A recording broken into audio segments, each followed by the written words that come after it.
Hi, my name is Jim Brees from GreenGrowth CPAs, and today I want to talk to you a little bit about fundraising. So, as we all know, cannabis is a very expensive industry to get into. So, at some point in time, you're going to need to raise funds from either friends and family, angel investors, venture capitalists, or anything in between. So, along that roadshow you're going to be putting on, you need a pitch deck to convey the value of your business, the value of your team, and all these other little intricacies of why people should invest in you. So today we're going to cover how to create a killer pitch deck. We're going to cover all the things that go in a deck, any little considerations for the cannabis industry, and how to actually find and pitch investors. So let's hop right in. And so again, today we're going to learn how to create a killer pitch deck for your cannabis company. Again, my name is Jim Brees and I'm the CMO at GreenGrowth CPAs. And before we get started, I just need to let you know that the information contained in this video is meant for guidance purposes only and not as professional legal or tax advice. And further, it does not give any personalized legal, tax, investment, or any business advice in general. So with that out of the way, let's hop right in.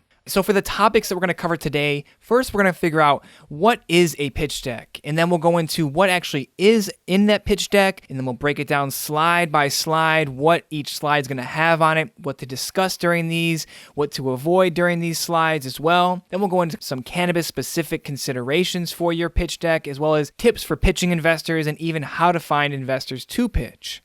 So first, what is a pitch deck? Well, in short, it's simply just a short presentation, 10 to 15 slides, nothing very, very long. It's just a little bit of text and, some pictures as well. And what it does is it explains the value of your business, explains what you're going to be doing, how you're going to be making money, how you're going to create value, and what is the team behind all of this. We cover a bunch of other things as well, and we'll go into that in the slide-by-slide breakdown. But again, it's just a short presentation to pretty much showcase your business to other people and get some feedback, and hopefully they like it enough to actually, invest into your company. Now, this is going to be just some high-level information. You don't want to get lost in the weeds in this as well. Some people like to make decks that are pretty much books. This is not a book. This is simply a presentation, a short PowerPoint. You're not going to be reading slides. It's used to, keep the conversation going. When you're meeting with investors, whether in a group or an individual setting, it's not a very long book. And again, this is something that can be used at all rounds of funding. So even when you're just pitching friends and family, you need to actually show them and organize your thoughts and ideas so you can clearly convey the value of your business, what they're investing in, and how big this thing can actually get. So what goes into a pitch deck? A few slides listed here, and look, there's a lot of different ideas on how and what to put into a pitch deck. So what I'm going to cover is just, what I think is the general good stuff to put into a pitch deck. I've made lots and lots of pitch deck. I've helped raise capital. I've helped a lot of people raise capital. And this is kind of the general things that I see within the decks that do very, very well. Now, you may hear other things like there's a Sequoia 10 or 11 slide deck. There's other things you should put in your deck like the why now and all these different other things. So, just take this as some considerations when you're building out your deck. So the slides that I have are an intro slide, the problem slide, the solution, the business model, talking about your marketing and the general market, your cost and pricing model, the competition that you're going to be going up against, explaining your team, if you have a social impact, discussing your competitive advantage, and then tying it all up with a conclusion at the end. So let's just hop right into the meat. Let's go a slide-by-slide breakdown of exactly what you should be putting in your slide and considerations of what to discuss when you're actually putting these slides in front of your potential investors. So for the introductory slide, real simple. Just put your logo up there, your company name, include the presenter names, their titles, and any contact information for your business. Because sometimes these slide decks get shared out via email, or you leave it as a leave behind when you do an in-person meeting. You got to have the contact information on there. Just understand that the people you're pitching to are getting pitched all the time, like a lot. So things kind of blend together. They don't know who is this and that, and they get kind of mixed up sometimes. So have that contact information on there. And one other thing is include a picture of your product or the service if you have one of those, okay? Now, sometimes your product, say you're building a new lighting rig for hydroponic indoor growing, right? And you may have a 3D rendering of it, or you may even have a prototype of it. Put that picture up there, take a shot, send it out to get edited and cut out nice and clean, and then put it on the actual slide deck. You're going to see that I put in here that you should be putting pictures in your deck. So you can use stock photos, but I would try to use as much original content as you can because this really shows that your idea is more fleshed out. You're not just putting together a dog and pony show on 12 slides. You guys have actually tried to figure out what is this product or this service or this location or this business actually looks like in real life.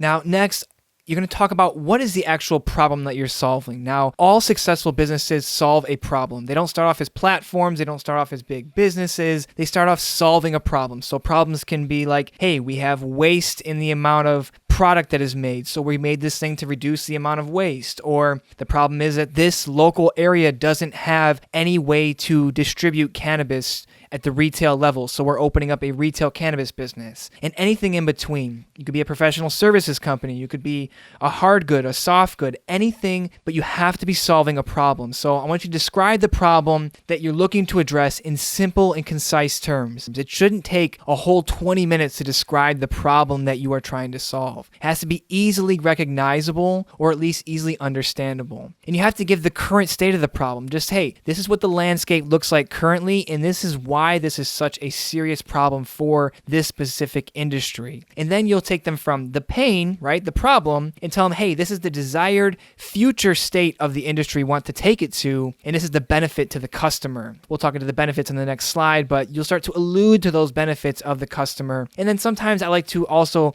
discuss the initial scale of this market because people need to know how big this can be. When venture capitalists especially, they want to see a 20x, a 50x, a 100x return on their investment. So when they hear $1 billion industry, they get a little more interested at the beginning of the presentation. So after you describe the problem that you're going to be solving, you need to discuss your team's solution. And this is one of the most important slides because if you don't have a concrete solution given and built out and fleshed out, people are not going to buy into your idea because your solution is your product, right? So you have to come up with a simple and clear, concise description of what your solution is. Sometimes this is called your elevator pitch, but there's a little bit more to the elevator pitch than just the solution, but this is a large component of your elevator pitch. Now, one thing I have here is painkillers versus vitamins. Now, people don't want to invest in vitamins. They want to invest in painkillers. We want to remove pains. We don't want to make things just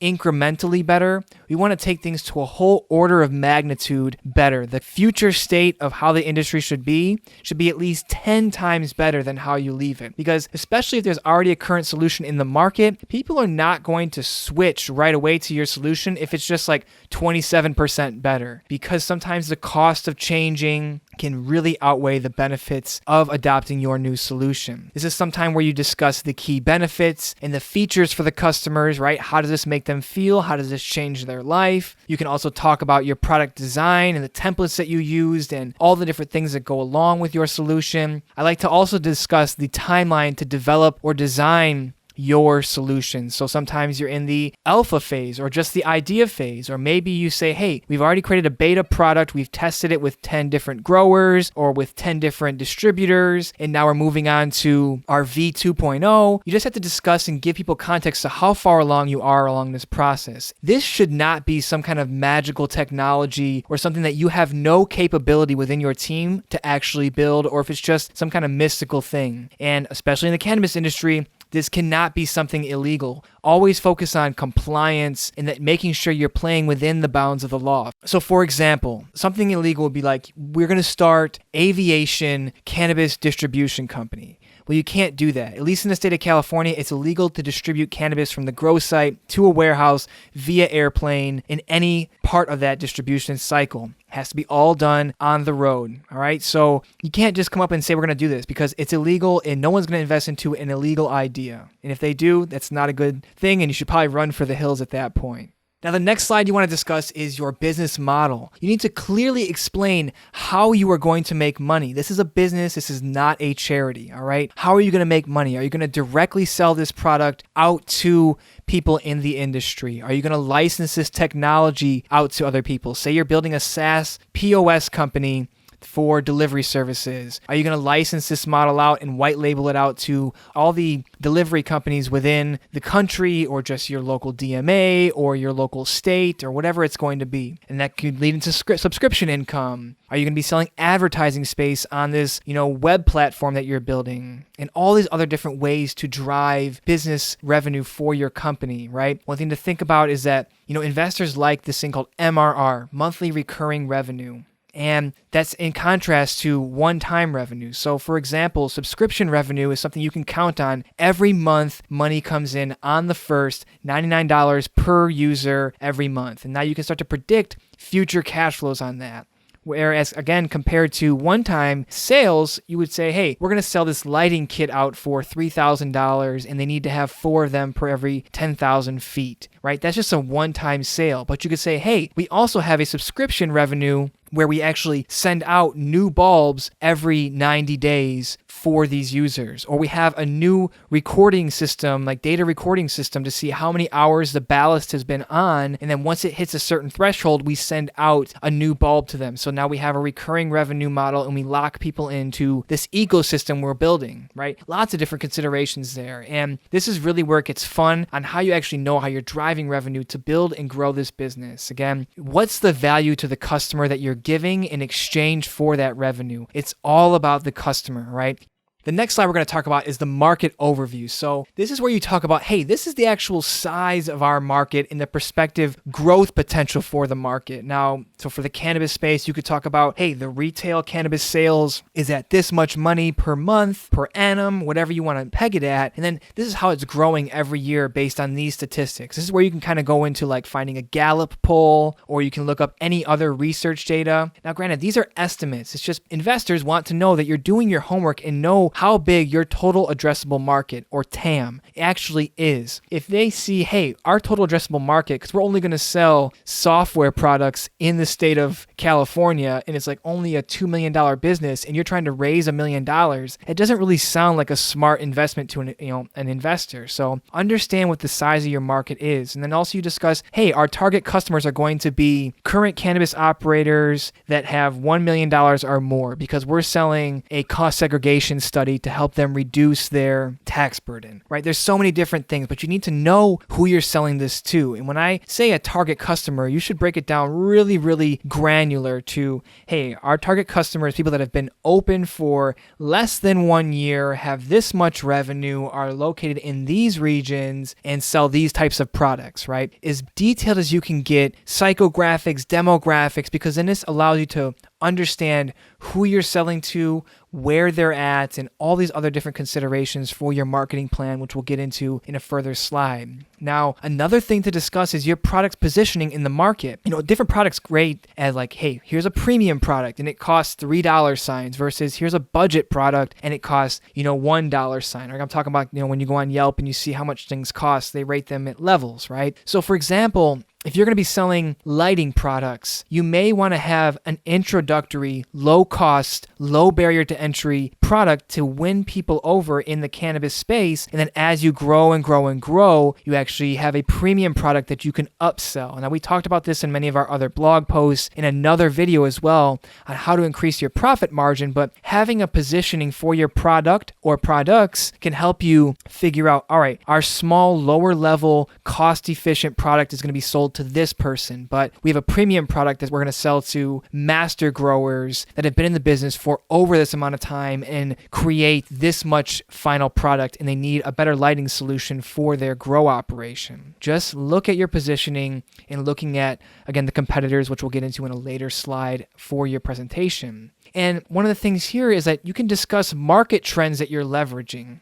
So for example, if you're going to use artificial intelligence to drive some of your business and your revenue, you have to say, why now? So for a good example of like, why now for artificial intelligence? Because it's finally enough people have education around it. There's good business use cases around it. There's finally hardware that can put this into a consumer-facing thing that's actually cheap and cost effective for actually driving solutions for businesses. Or you could say, hey, we're riding the trend of CBD and we're opening up a CBD manufacturing facility. And because of the farm bill that got approved in 2018, we're now seeing a massive growth in the amount of hemp that's being grown, and it needs to be manufactured into final products for the end consumer. So we're raising, ABC amount of millions of dollars to create this facility in downtown Los Angeles, blah, blah, blah. You have to discuss the trends because this also shows off your expertise of we know what's going on in the market and we know what those implications are 6, 12, 18, 36 months out in the industry. And another thing to discuss is what are some other possible applications for your product or service. Now, in intellectual property law, they call these embodiments. And what that means is like, hey, maybe you're building a sensor that sits inside of a reservoir and it reads a particular, statistics about the pH, nutrient levels, temperature, and any other things about the reservoir. And also takes in light and blah, blah, blah, all these things. You say, hey, it could be used for grow operations in the cannabis industry, but can also be repurposed and used for this other industry that does growing. But also it can go into, septic tanks and be used in that industry. And we also see that could be a nice pivot if we find that we don't have great success in the cannabis market. This shows that, hey, we are not just building in the space and locked and loaded in just the cannabis market, but we have our eyes open on how we can apply this technology and gain a market share in other industries and create a platform. Again, at the beginning of this, I talked about, hey, what problem are you really solving here, right? Things start off as problem solvers and then develop into platforms. No one starts a business that is a platform. For example, if you're going to be starting a SaaS platform, right? You think you're starting a platform for delivery services. You're really solving a problem, is that there's no quick way for Frank, who's sitting in Culver City, to get cannabis delivered right to his door. So we're going to create this thing that just solves that one problem of someone can go on their phone, find the cannabis they want, hit order, and in 72 minutes, it shows up at their door, right? That's the problem you're solving. But over time, you develop a platform that does many other things, like it tracks sales and it tracks, all these other things, and it becomes a platform, a robust platform for the cannabis operator, as well as maybe even a history platform for the cannabis user. Next is marketing and selling. And again, this ties into the market analysis slide from just before. So in this slide, you want to talk about, hey, what are one or two marketing strategies you're going to use to reach your customers? So this could be influencer marketing. This could be in-person events. We're going to throw, meetup groups. We're going to go actually hit the streets and, walk up to all these businesses that are already dispensaries because we're selling a product inside the dispensary. And you can just go literally hand-to-hand combat, meet every dispensary owner and ask them, hey, would you like to carry our product? We're going to give you 72 units for free. There's so many different marketing strategies, which will make a whole nother video on marketing strategies, and as you know, in the cannabis industry, since we're a Schedule I controlled substance here, you can't do any paid advertising on Google AdWords, Facebook, Twitter, Instagram, all the really good, powerful channels for paid marketing. You can't actually do those. Now, there's this thing called the Mantis Network that you can do some paid marketing on, and many other like little niche blogs and things like that. But really, it's going to come down to network effect of reaching out to people one-to-one or finding a guerrilla way to actually market your product. And another thing to discuss is what is the sales cycle and the strategy for hitting your initial market? Now, a sales cycle is like, all right, from the first initial contact, meeting our prospective client all the way to signing a deal. Now, with a product like, say you're selling rolling papers that have little cute designs on them, that sales cycle could literally be 15 minutes. You walk into a dispensary, you chat it up with the dispensary owner, say, hey, we've got these rolling papers. They're targeted towards a female market. They have these little cute designs and unicorns on them. And we have a box here in our backpack. We'd love to just give you a box to give out to your clients. And boom, sales cycle that fast. Or it goes into something like a SaaS product where you have to do a needs analysis. You have to reach out to people. You have to talk about an implementation strategy. And that could be a 30, 60, 90-day event. So you just have to understand how long it takes to sell your product. And this is where you can actually figure this out, is by go talk to prospective clients before you start fundraising and see, hey, I'm trying to sell this product to, get this product into the market. I'd like to know, what are your considerations if you were to consider buying this product, what are those? And, if you're interested in buying it, how can we actually start moving this forward? And then you go through one or two test cases and say, all right, the first one was 37 days. The other one was 92 days. and we saw these kind of correlations were the same. These aspects were different. This is why we think this one took a little bit longer, why this one's a bit shorter. So our average, we'll say, is going to be about 64 days as a sales cycle. Now you know how to deploy labor, how to deploy capital, what the expectations are for your cash flow. That's why you really need to understand your sales cycle. And another thing on the marketing slide you're going to be discussing is how you are going to be getting your first customers, your initial customers. Now, a book I highly suggest all of you business owners to read is 0 to 1 by Blake Masters and Peter Thiel, right? They're fantastic guys in the startup industry. They're PayPal co-founder, Facebook investors. They've been around the block. They've done a lot of VC work. And what they really break down is like why it's important to go from 0 to 1 and how to find that first customer. It's a really great read. You can get on Audible or Amazon and just go through that and really educate yourself on business, especially if you are a first-time business owner, you've fallen into some money and now you're going to start $1 million business. You really need to educate yourself because there's some major pitfalls and some great tips that you can learn from that book. But again, how are you going to find this first customer and how are you going to actually make sure they stay a long customer? Because that first one is really, really important and it helps you to understand and articulate that you know how to tap into your industry.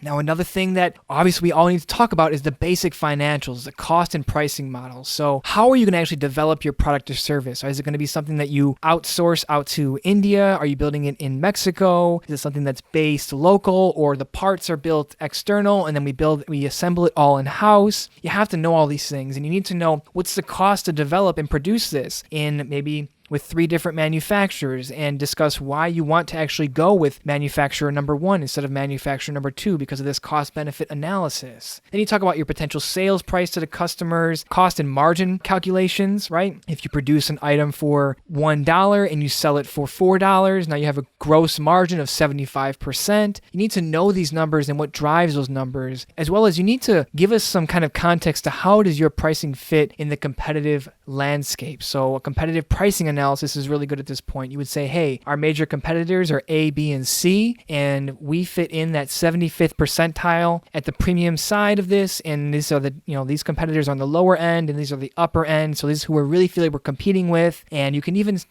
when you find out who those competitors are, look at their marketing strategies. Just back to that marketing and selling slide we were just on. What are they doing to get in front of users? Now, to go deeper into that competitive analysis is to create a slide specifically on your competition. Some people say, hey, we're so new and innovative, we don't have any competition. Well, guess what? There's always competition. If not, there's probably not a market for your company and not a market for your product, right? So for example, if you're going to be the first cannabis THC, CBD, essential oil, and spices and herbs tincture company before anybody else ever did that. You may say, hey, we're the first ones to ever do this. We don't have any competition. Well, you do. You have to look at relative competition because you have to think about share of wallet. Okay, it's not necessarily on share of the product placement, but share of the wallet. People are not going to buy one thing to buy your product. Okay, so maybe your competition is people that are selling flour, people that are selling other edibles. It could be anything that in that. There's always going to be some kind of competition. And this is a great, easy way to convey it is in a table or chart comparing your solution to the current approach or other major competitors that are out there. And usually you see it like the competitors are listed 2, 3, or 4 of them across the top.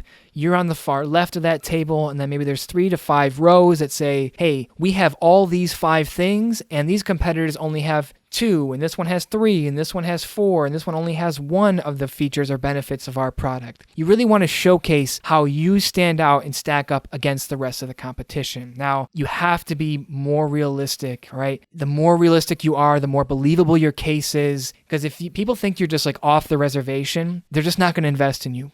Trust me, these investors are getting pitched all the time, especially if you're going for angels or venture capitalists. They can smell when things just aren't sitting right, when someone is just so delusional, it's not appealing to an investor and they turn off at that point. That's when you're going to see them grab their phone, flip it open, and just start checking their email or even checking their Instagram, right? Just be realistic and be honest. My favorite slide of the whole entire presentation is the team slide. And why is this important? Because the best, the smartest investors are betting on the jockey, not on the horse. That means they're betting on the team. Your idea is great, but as you know, from the initial concept you came up with, your idea has transformed so much over the past 30 days, 90 days, even in the past 72 hours, your idea has evolved. So they know that that's going to happen. You're going to hit a regulation. You're going to hit, a competitive person's going to come into the market. A new product's going to come out there. Whatever it's going to be, they're going to be leaning on you, your intelligence, your team, your expertise to pivot and find a new way to stay competitive and stay in business. So on this slide, you're going to list all the team members, show a picture, their title, and discuss or write down what their unique skills are, what resources they can bring to the market, what is their in-depth experience, right? Maybe you have someone who's a doctor or an engineer that can give critical insights on how this can actually be implemented into the market, or how to actually build this, or how this is actually, this is the science behind why this actually makes or is effective to patients, right? You have to build and flesh this out, again, because people are betting on the jockey, not on the horse. So if you have a small team, something to consider is including a board of advisors. I would reach out to these people and get their blessing that you can put them on the slide, but reach out. If you have a friend who is a lawyer, they're not formally engaged, like working with your business, but they've given you some things, food for thought, and you think it could be helpful to put it on the deck, put that on there. If you have someone who's a financial analyst, put it on there. If you have partnerships with particular dispensaries already, you can put that on there. Or if you've engaged legal or professional services, you can create a slide just for that. If you're working with GreenGrowth CPAs, put us on your slide deck. And that's only if you're formally engaged with us, right? Don't just put that on there if you're not working with us in that one-to-one capacity. And then another thing to put on here is like, hey, these are the positions we're recruiting for. You're going to create an org chart, right? You have a CEO, maybe you have a CTO, or you have a COO for operations, right? Maybe you're running a retail location and you have a few managers, but we're also hiring for sales clerks positions. We're hiring for an inventory management specialist, blah, blah, blah. This helps investors understand, or help them to know that you understand what the org chart is, what holes you have in your business, what holes you have filled, and what the future is going to require of you to continue to build your team. Now, another slide I like to put in there, especially because of the cannabis part, is the social impact of your business. Now, not every business is going to have a social impact, but it can be helpful to create that emotional connection for investors with your business. Now, a social impact is like, hey, what is this product or service going to do to benefit the environment? What's it going to do to benefit the community? Your venture have a social impact on, how people see the space. Like, will it change the way people view cannabis? Because you're going to create a new embodiment of how people take cannabis. There's so many ways to create a social impact or create a narrative around it. It's a story, right? Sometimes it's hard to quantify what a social impact is, but if you can create a story that is believable enough, now you have a marketing message and you have something else that people can lean on when they're investing in the business to make them feel good about investing in your business. At this point, you can describe the values of your business. Hey, we believe in this. Our mission is this. Our values are this. These are a great time to discuss that. And another thing for social impact is like, will this create a huge shift in the industry? So for example, if you're going to create a piece of technology, like maybe you're going to create the best piece of track and trace technology that integrates 5G and IoT chips that you can put on a piece of packaging that can track from seed to sale. And you have this great idea built out, and what it can do is bring more transparency and more good for the marketplace. There's so many ways to think about it. So again, don't get hung up on if you don't have one of these. It's fine. But again, when you go for licensing applications, they're going to ask you, hey, well, what's your community benefits plan? And it's like, hey, we're actually going to be donating 1% of our profits to helping educate the local community about health and wellness, or we're going to be donating a certain amount of money to the police association. There's so many ways to create a social impact or community benefits. Like, just be creative. And if you need help with that, reach out to us. We've created a lot of these different community benefits programs and discussed them with a lot of different companies, and it'll be great for you to figure out what that is for your company. And then another one to discuss is your competitive advantage or your secret sauce. So what's the proprietary underlying magic that gives your team and your solution a clear defensible advantage? This is something that's not easily replicable by your competitors. This could be something like a patent. It could be a proprietary processing. It could be technology you're developing. There's so many different ways, right? Are you creating an improvement on current technology that is a whole order of magnitude better, and you're actually just going to keep it all in-house? Like, you have a secret recipe. There's so many different ways to do that. But again, has to be something that is incredibly difficult to copy. Pricing is not a competitive advantage.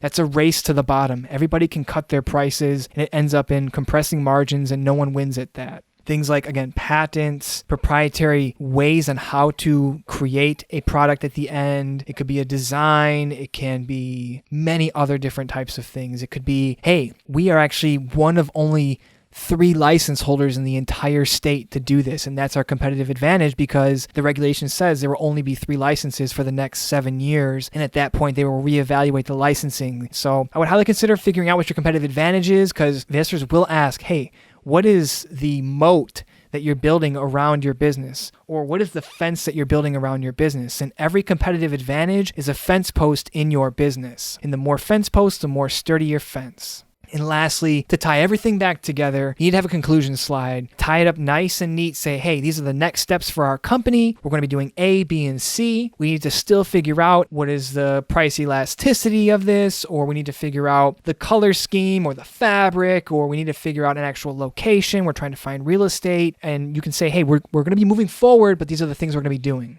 Right? Clear and concise plan, and then be ready for further questions. Again, as I brought up in the beginning of this presentation, you are presenting a bunch of facts and data in a story and asking for feedback. You're not asking for money. So when you ask for feedback, people will give you this feedback and you can make your presentation better for the next investor. But hopefully the investor you're currently pitching to is so interested that the feedback they give you is, it's great and I'd like to know what your deal terms are. What are you guys proposing? And you say, well, we're looking for, $1.6 million on a post-money valuation of $6 million. And now you've got somewhere to starting point to start and talk with and create a term sheet with the investor that you're trying to pitch to here. So that is the slide-by-slide breakdown of your pitch deck and considerations on what to talk about during each slide. Now, some cannabis-specific considerations for when you're actually building out your pitch deck and pitching the pitch is that you need to focus on the why. And what that means is you need to really, really focus on what is your competitive advantage. We all know that there's tons of money, tons of people rushing into this space. So, right, it's going up and to the right. We understand that. But why you?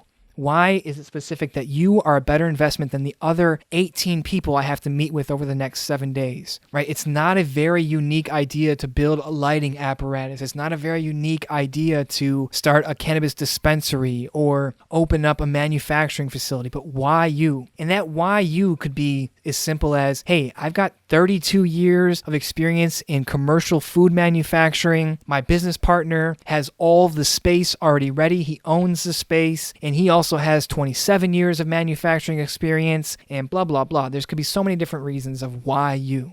And then this leads me to my next point is really lean into the team, your experience, and your connections. As we discussed in some other blog posts and emails and other videos, it's not necessarily always about what you know, but about who you know and what they can bring to the table. So if you've got a very experienced team, say you've got some scientists on your team, you've got doctors on your team, you know local officials because you grew up with them and you went to high school and college with, the city commissioner who's actually reviewing all the applications.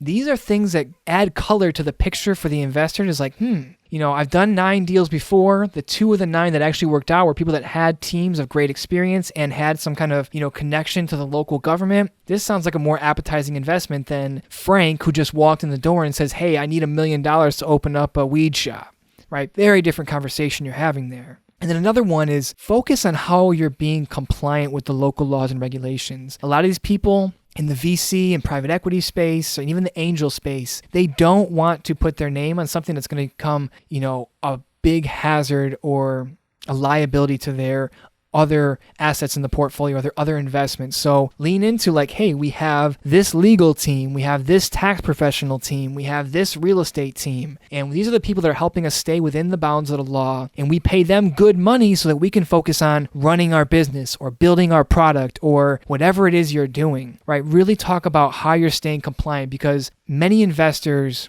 not many, I don't want to say many, there are a considerable amount of investors that are simply just headline readers for the most part. They're going to read a few articles, but they're also going to read headlines that scare the crap out of them. And they're not going to want to, have the city of LA coming in and raiding you and putting you in jail, and now they lose out on all their money, right? So talk about how you're being compliance focused. And then another creative way to talk about this is like, parallel investment opportunities. Now, some people just don't have the appetite for cannabis operations, but they have an appetite for real estate. So you may say, hey, I need you to help me invest in this building and I'll be your long-term tenant as a cannabis business operator, right? Now you're building the connection and they know real estate. They have the appetite for it. They know it's not as risky as becoming an operator, and they can just work on the income from the real estate side.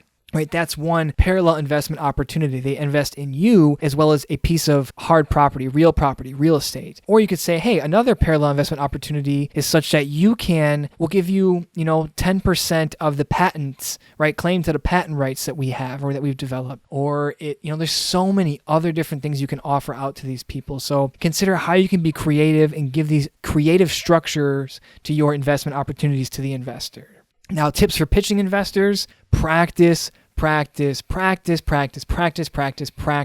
You're going to spend weeks building this deck, editing the deck, but you need to practice saying the deck and presenting the deck. Now, the next one here is practice. Did I say that? Right? You have to practice. You have to get this out there. This is not something you practice just 6 times. I'm talking like 100 times, a lot of times. Because when you practice, you figure out the little sound bites that really tie up the point and drive that point home. You work on transitions, right? I like to grab the timer on my cell phone when I practice my decks, right? I pitch all the time. I pitch at least, once or twice a week, whether it's investments we're pitching, it's clients that we're pitching. There's so many different types of things. But what I like to do is just open up the timer on my phone and hit start and go into my presentation. And every slide that I change, I just hit the lap timer, and then I can see, hey, slide 1, I spend 19 seconds on. Slide 2, 3 minutes. And slide 3, I spend 9 minutes. Well, why am I talking like that? Can I break it down into more slides? Can I remove some things? There's so many different ways to do that, right? But you have to practice. Again, at the beginning, I told you it's got to be a short presentation. So you're not going to be reading off the slides. You need to create an emotional connection with the people that you're pitching to. So look them in the eyes, talk to them, be a human being. Don't be a robot and say, we're making a cannabis company and we're going to need this much money and we create this kind of technology and it has ABC things and we're going to make $22 per week, per hour, per minute, blah, blah, blah. Have a conversation. This deck is just used to guide the conversation along, right? When you create an engagement with an investor and they actually invest in you, it's like getting married, right? And you have to really, really, really have that trust there and that open line of communication. So start that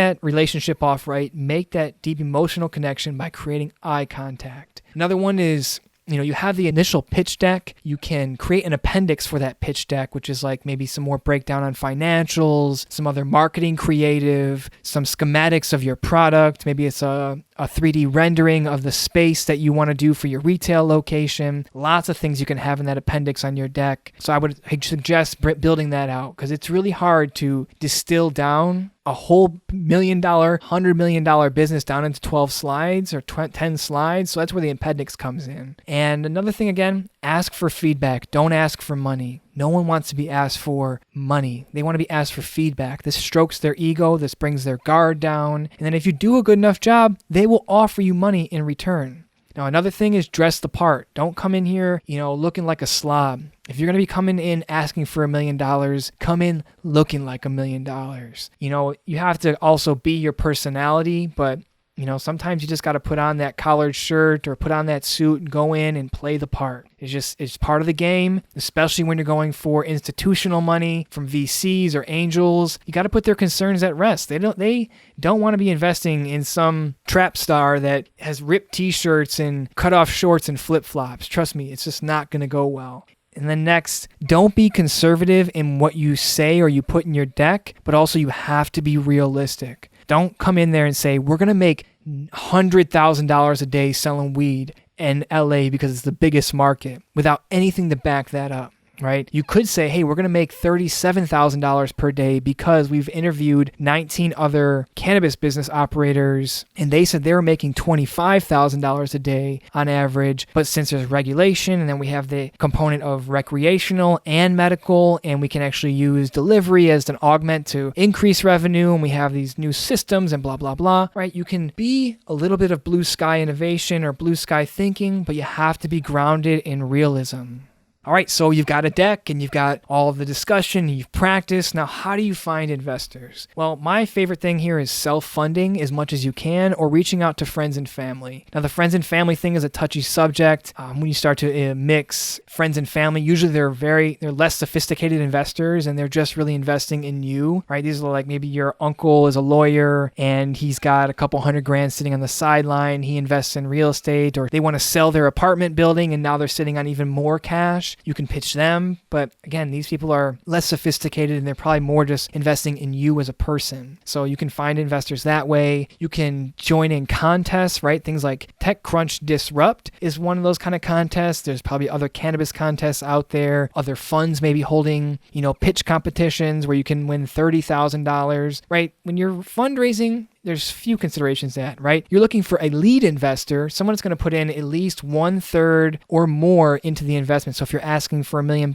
someone's going to put in at least $335,000. Or you also can raise this in rounds, right? Rounds are like seed investment, then an angel investment, and then series A, B, C, and D, and then hopefully going public. So don't think you have to raise all $1 million in the beginning. You can raise maybe $100,000 to get you to proof of concept or to get you through your beta phase. And then if it looks good, there's called these add-on rounds, and that's what you can kind of keep going on. So that's where a contest can kind of come in handy. And sometimes you want to find a whole list of investors. And one way to do that is a site called Crunchbase or AngelList. And with these two softwares, you can pay for a subscription and you can go through their large database of people that have registered themselves as investors. You can, go through the profiles, see their investments, see how they panned out, when the investments were, the size of the investments. There's so many things to look at on those. It's relatively cheap, maybe like $100, $200 a month. You can do all the research you need to within 1 month. So it's really not that big of a cost. It gives you contact information, gives you all their social media contact information, their website, all these different things, and you can create a spreadsheet, go through and qualify leads. There's so much great information on those sites. So that's one way to find them. You can go on Twitter or any other social networks and look up hashtags of, cannabis business investing or cannabis business finance or whatever it is, or investors, or, you got to do some DD here, some due diligence and look. But investors, I think every investor, at least in the tech space and probably in the cannabis space, has some kind of social presence because they need to keep a pulse on the industry to stay ahead of the game. So you can find a way to reach out, slide into the DM, try to start a conversation with them there. Meetup groups, like there's the Southern California Cannabis Business Investors Group. That's a great one to get a part of. We host some of those meetups. Great ones to look at there. There's Facebook groups potentially. There's, again, meetups. So many different groups to reach out on that way. Or simply just hopping on Google and go through many different keywords like cannabis business investors or raising money for cannabis businesses or whatever that's going to be, and Google and do the time, right? Put the time in and find out who you're actually going to be talking to and email them through their website in one-to-one, right? When you're finding investors, you have to make your pitch to them like, hey, I'd like to meet with you. You have to make it contextually relevant, right? Really important to do that. Be creative. There's a lot of noise in the industry. Again, these investors are getting pitched about getting pitched so much. Like every day, their inbox is getting full of, hey, I have this brand new company and it's the greatest thing on the planet. I need to talk with you tonight. They read that 25 times a day. So something better to do would be like, hey, Mike, I saw your Medium blog post about 5 things cannabis entrepreneurs should think about before starting their company. And number 4 about ABC really made an impact on me.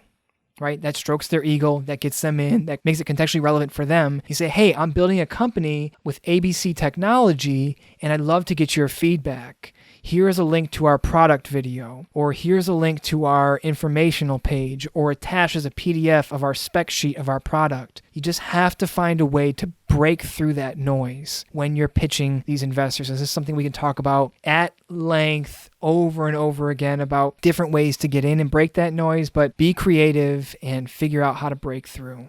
So I know we covered a lot of ground today about what goes in your pitch deck, how to pitch investors, how to find investors, and everything in between. So if you need help with getting your business plan together, creating financials, or building out a pitch deck, then please contact us at greengrowthcpas.com or give us a call at 800-674-9050. Again, I hope this presentation has brought you some value. I've had a great time chatting with you guys today. And if you need any help, reach out to GreenGrowth GreenGrowth CPAs at greengrowthcpas.com or give us a call at 800-674-9050. Have a great day, and we'll talk to you soon.